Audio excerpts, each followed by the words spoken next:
Hello दोस्तों, अगर मेरी वीडियो पसंद आए तो लाइक कमेंट शेयर और सब्सक्राइब कर लेना। एपिसोड 30।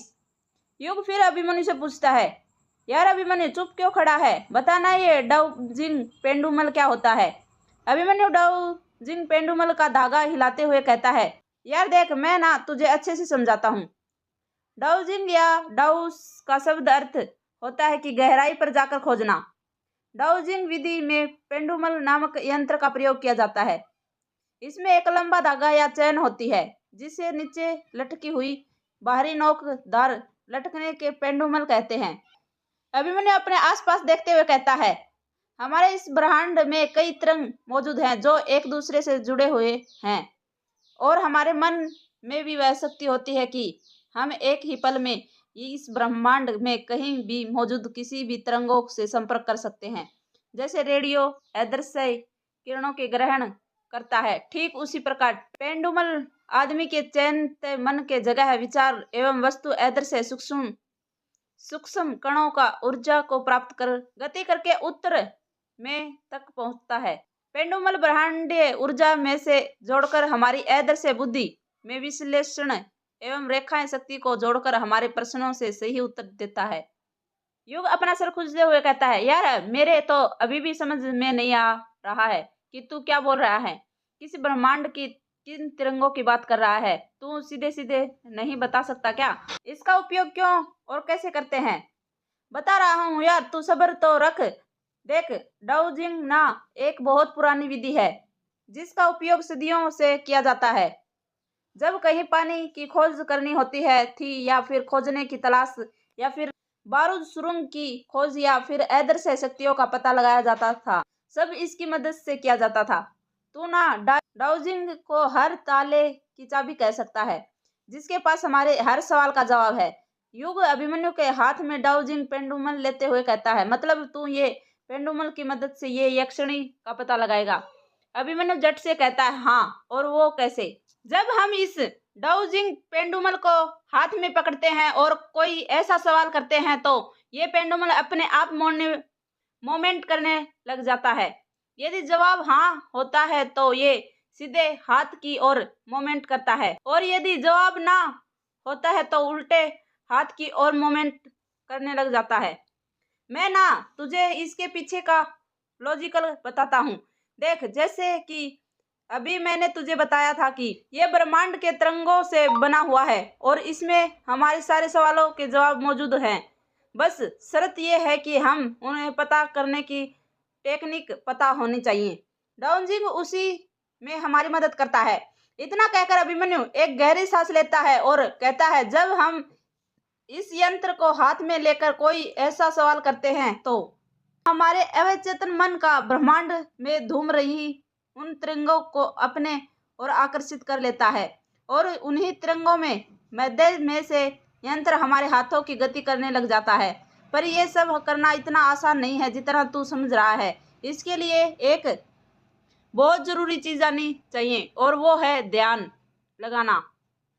युग अपना मुंह फाड़ते हुए कहता, क्या कहा? ध्यान लगाना? हाँ, सही सुना है, ध्यान लगाना। क्योंकि जब हम ये यंत्र सवाल करते हैं कि तो हमारा चेतन मन का सवाल करना और जवाब पाने, सवाल करने के बाद चेतन मन शांत हो जाए और ऐसा करते ही हमारा अचेतन मन सक्रिय होकर उन तरंगों को अपनी ओर आकर्षित लगेगा और पेंडुमल मोमेंट करके किसी भी छुपी हुई बात का जवाब देने में असफल हो जाएगा। ये सब तभी होगा जब हम ध्यान लगाना आता होगा और अपने मन पर पूरी तरह काबू हो। मैंने भी बड़ी मुश्किल से ये सब सीखा था जब पैरानॉर्मल एक्टिविटी संस्था में था। अभिमन्यु की सारी बातें सुनकर युग हंसते हुए कहता है, यार तू क्या पागल हो रहा है? तुझे क्या लगता है कि टेक्निक की मदद से हम यक्षिणी का पता लगा लेंगे कि वो यहाँ पर और किसी कमरे में है? यार तू हंस रहा है। इसी टेक्निक से हमें सिर्फ यक्षिणी ही नहीं बल्कि और कई अदृश्य शक्तियों के बारे में भी पता लग सकता है। तुझे पता है, प्राचीन काल में भविष्य में होने वाली घटनाओं को जानने के लिए डाउजिंग का ही उपयोग किया जाता था। कई स्थानों पर उल्लेखन भी मिलते हैं जिस राजा युद्ध में जाने से पहले डाउजिंग किया करते थे।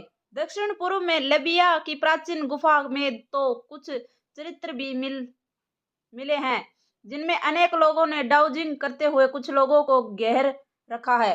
अभिमन्यु वापस से पेंडुमल युग के हाथों से लेते हुए कहता है, 18वीं शताब्दी में अनेक देशों में डाउजिंग का प्रचलन बढ़ा है, और इतना ही नहीं, हमारे देश में पूर्व प्रधानमंत्री जवाहरलाल नेहरू जी ने भी इस तकनीक के जरिए राजस्थान के कुएं और पानी की खोज की थी। फ्रांस में तो इसे तकनीकी को चार्ट के साथ विकसित किया था। डॉक्टरों द्वारा बीमारियों के मूल कारण की खोज भी इसके उपयोग किया जाता है। रेडिएस्थीसिया के नाम से जाना जाता है। अभिमन्यु युग को डाउजिंग के बारे में बताते ही रहा था कि तभी 3 घंटे बजने की आवाज सुनाई देती है। यह संकेत था कि रात के 3 बज चुके थे। युग दीवार पर लगी घड़ी की ओर देखते हुए कहता है, यार 3 बज गई, अब तेरी इस डाउजिंग पेंडुलम का यूज कर। अभिमन्यु धीरे से कहता है, हाँ, खेल शुरू करते हैं। अभिमन्यु पेंडुल में लगे काले धागे को पकड़ता है और पहले पेंडुल में आगे पीछे होने लगता है। फिर कुछ ही देर बाद वह अपनी जगह पर रुक जाता है। अभिमन्यु फुसफुसाते हुए कहता है, यक्षिणी, क्या तुम्हें यदि हो तो तुम संकेत दो, मुझे संकेत दो यक्षिणी। इतना कहकर अभिमन्यु चुप हो जाता है और पेंडुमल को मोमेंट करने का इंतजार करने लग जाता है। जहां एक तरफ अभिमन्यु और युग यक्षिणी के बारे में पता लगा रहे थे, तो वहीं दूसरी तरफ अमोदिता कायर किया टोटका तोड़ने के लिए अकेले ही चौराहे पर जाने के लिए निकल पड़ती है। टोटका उसने अकेले किया था, इसीलिए उसने अकेले ही चौराहे पर जाना पड़ रहा था। अमोदिता डरते डरते अपने कदम चौराहे की ओर बढ़ाए रही थी। रात का गहना सन्नाटा सड़क पर छाया हुआ था। आसमान के चांद निकला हुआ था, जिसे रोशनी चारों तरफ फैल रही थी। मदद से अमोदिता आगे बढ़ रही थी। अमोदिता मन ही मन फुसफुसाते हुए कहती है, मैं एक सौदाइन हूँ और मुझे किसी से डर नहीं लगता। मेरा काम डरना नहीं, बल्कि अपनी काली जादू की शक्तियों से डराना है। ये बड़बड़ाते हुए अमोदिता आगे बढ़ रही थी। कुछ ही देर में वो अपने घर के पास वाले चौराहे पर पहुंच जाती है और हल्दी की गांठ जिस काले कपड़े के टुकड़े में बंधा उसने फेंकी थी, वो पोटली उठाने लग जाती है। सड़क मिट्टी की बनी हुई थी, जिस कारण वहां पर बहुत सारी धूल और छोटे छोटे पत्थर के टुकड़े जमा हो गए थे। उन पत्थरों के टुकड़ों को अपने हाथों से हटाते हुए अमोदिता पुड़िया ढूंढने लग जाती है। अमोदिता पुड़िया ढूंढते हुए कहती है, कहाँ चली गई? ये पर तो फेंकी थी मैंने। अरे कहाँ गई? ये पर होना चाहिए था उसे, यही कहीं होगी। यह सब बड़बड़ाते हुए अमोदिता पुड़िया ढूंढ रही थी कि तभी उसे लगता है जैसे उसके पीछे से कोई निकला हो। अपने पीछे हलचल महसूस होता देख अमोदिता सहम जाती है। वह धीरे से बड़ी हिम्मत के साथ पीछे पलटने लग जाती है। जब वो पीछे पलटती है तो देखती है कि उसके पीछे एक काला कुत्ता खड़ा हुआ था, जो कि बेहद डरावना लग रहा था। वह कुत्ता अमोदिता को घूरे जा रहा था। उसके बड़े बड़े नुकीले दांत थे। उस कुत्ते की आंख लाल हो चुकी थी, जो कि एकटक नजर अमोदिता को ही घूरे जा रहा था। उस काले कुत्ते के शरीर पर लंबे लंबे बाल थे, जिसके देखकर ऐसा लग रहा था कि कई दिनों से नहीं नहाया हो। अमोदिता कुत्ते को देखते हुए कहती है, अच्छा तो ये कुत्ता है। इसे कुत्ते कमीने ने तो मुझे डरा ही दिया था। वह कुत्ता अमोदिता को देखकर भौंकने लग जाता है। पहले तो अमोदिता डर जाती है, पर फिर बड़ी हिम्मत से कहती है, अरे कुत्ते कमीने, मैं कोई भूत नहीं हूँ जो मुझे देखकर भौंके जा रहा है। मैं तो ये एक सौदाइन हूँ। अच्छा तो तू एक सौदाइन को देखकर भौंक रहा है? रुक, अभी मजा चखाती हूँ तुझे। इतना कहकर अमोदिता जमीन पर पड़े छोटे छोटे पत्थरों के टुकड़े उठाने लग जाती है और उस कुत्ते की तरफ फेंककर मारने लग जाती है। यह हैरान करने वाली बात थी कि वो कुत्ता डरता नहीं, बल्कि वहीं पर खड़ा रहता है और लगातार अमोदिता को देखकर भौंके जा रहा था। अमोदिता का कोई निशाना उस कुत्ते को नहीं लग पा रहा था। निशान लगाने में वो एक अनाड़ी थी। अमोदिता सड़क पर पत्थर उठाकर उस कुत्ते को मार ही जा रही थी कि तभी उसके हाथ में कोई ऐसी चीज आती है जो बहुत सॉफ्ट थी। अमोदिता रुक जाती है और उस चीज को देखने लग जाती है। वो देखती ही उसके हाथ में एक काले कपड़े की पुड़िया थी। यह वही पुड़िया थी जो उसने फेंकी थी। अमोदिता उस पुड़िया को देखकर खुश हो जाती है और खुद से कहती है, अरे मिल गई। जब ऐसे इसे ही ढूंढ रही थी मैं, इस कुत्ते ने तो मेरा काम आसान कर दिया। इतना कहकर अमोदिता अपना सिर ऊपर उठाती है और उस कुत्ते की तरफ देखने लग जाती है, पर तब तक वो कुत्ता वहां से जा चुका था। अमोदिता हैरानी के साथ कहती है, अरे ये कुत्ता कहाँ चला गया? अभी तो यहीं पर था, जब भाग रही थी तब तो नहीं गया, अब अचानक पता नहीं कहाँ गायब हो गया। खैर छोड़, मुझे क्या करना है, मेरा काम तो आसान हो गया है ना। अब इसे किश्नोई नदी में प्रवाहित करना है, जैसे ही माँ ने कहा था। वो भी 4 बजे से पहले 3:30 हो गए हैं, पर बज गए हैं, बस आधा घंटा बचा है हुआ है। इतना कहकर अमोदिता अपने कदम किश्नोई नदी की ओर बढ़ाने लग जाती है। इस तरफ अभिमन्यु और युग यक्षिणी का पता लगा रहे थे। अभिमन्यु अपने हाथ में डाउजिंग पेंडुमल लेकर खड़ा हुआ था और काफी देर से पेंडुमल की हिलने का इंतजार कर रहा था, पर उसमें कोई मोमेंट ही नहीं हो रहा था। अभिमन्यु फिर अपनी तरफ से कोशिश करते हुए कहता है, यक्षिणी अगर तुम कहाँ हो, तुम मुझे संकेत दो। युग उबासी लेते हुए कहता है, यार मुझे नहीं लगता कि इसे कुछ होने वाला है। तेरा ये डिवाइस भी बाकी डिवाइसों की तरह खराब ही हो गया है। अभिमन्यु युग पर गुस्सा करते हुए कहता है, युग तुम 2 मिनट चुप रहो। जब से देख रहा हूँ बक बक कर रहा है, ऐसा लग रहा है कि कछुए की कमी तू ही पूरी कर रहा है। मैंने कहा था ना कि इस विधि में ध्यान लगाना बहुत जरूरी है। तू मुझे ध्यान ही नहीं लगाने देगा तो मैं यक्षिणी के बारे में पता कैसे लगाऊंगा? मुझे अपने मन के चेतन को ब्रह्मांड की घूम रही तिरंगों के साथ संपर्क साधने दे, समझा? अभिमन्यु का गुस्सा देखकर युग एकदम चुप हो जाता है। अभिमन्यु अपने दूसरे हाथ में डाउजिंग पकड़ा हुआ था और एक गहरी सांस लेकर आहिस्ते से कहता है, क्या यहाँ पर कोई अदृश्य शक्ति है? अगर है तो ये हमें संकेत दो। अभिमन्यु और युग एक टक नजर पेंडुमल की ओर देखने लग जाते हैं।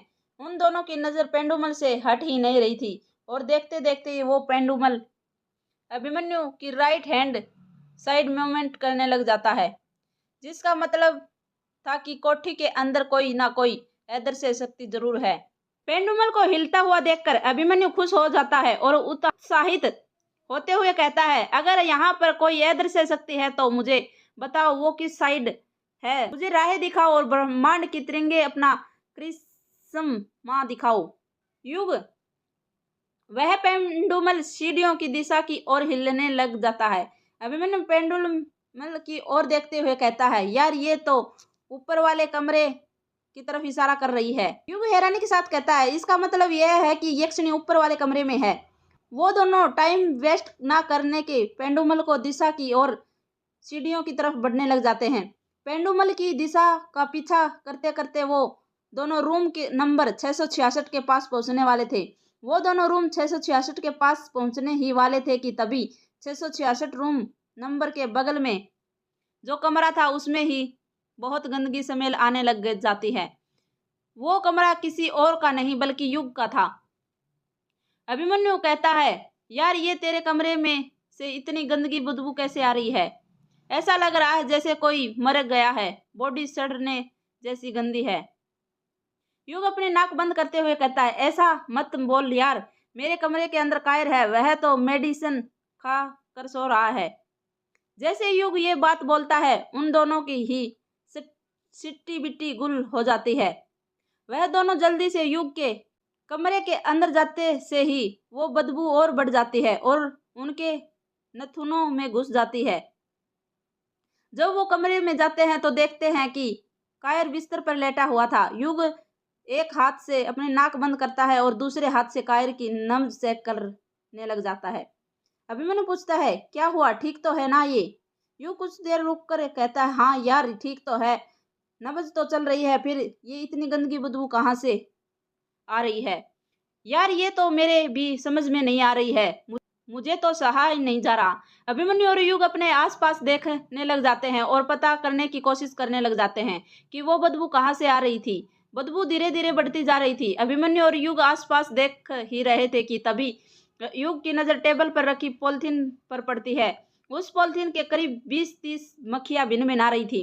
युग उस पॉलिथीन की ओर हाथ कर इशारा करते हुए कहता है, यार वो देख, ये पॉलिथीन ऊपर इतनी सारी मक्खियां भिन-भिना रही हैं। इस पॉलिथीन में ही क्या है? अभिमन्यु बिना युग के किसी सवाल का जवाब दिया अपने कदम उस पॉलिथीन की ओर बढ़ने लग जाते हैं। जैसे जैसे वो अपने कदम उस पॉलिथीन की ओर बढ़ाते जा रहा था, बदबू बढ़ते जा रही थी। जब अभिमन्यु उस पॉलिथीन के पास पहुंचता है और उसे उल्टा करता है तो उसे उसके अंदर मछलियां रखी हुई थी। ये वही मछली थी कि जो युग को यामिनी ने दी थी। वही मछलियां पूरी तरह सड़ चुकी थी और उसके अंदर से मरे हुए इंसान की बदबू आ रही थी। अभिमन्यु सड़ी हुई मछली को देखते हुए कहता है, यार ये बदबू तो इन मछलियों के अंदर से आ रही है। युग हैरानी के साथ कहता है, पर ये मछलियां इतनी जल्दी खराब कैसे हो गई? आज सुबह की तो ताजा मछली थी ये। पता नहीं यार, मेरे भी कुछ समझ में नहीं आ रहा है। और मान ले कि मछली खराब भी हो गई तो चलता, पर इसमें बदबू किसी मछली में से आती है यार। ऐसा लग रहा था जैसे कई लाश हो अंदर जो सड़ रही हो।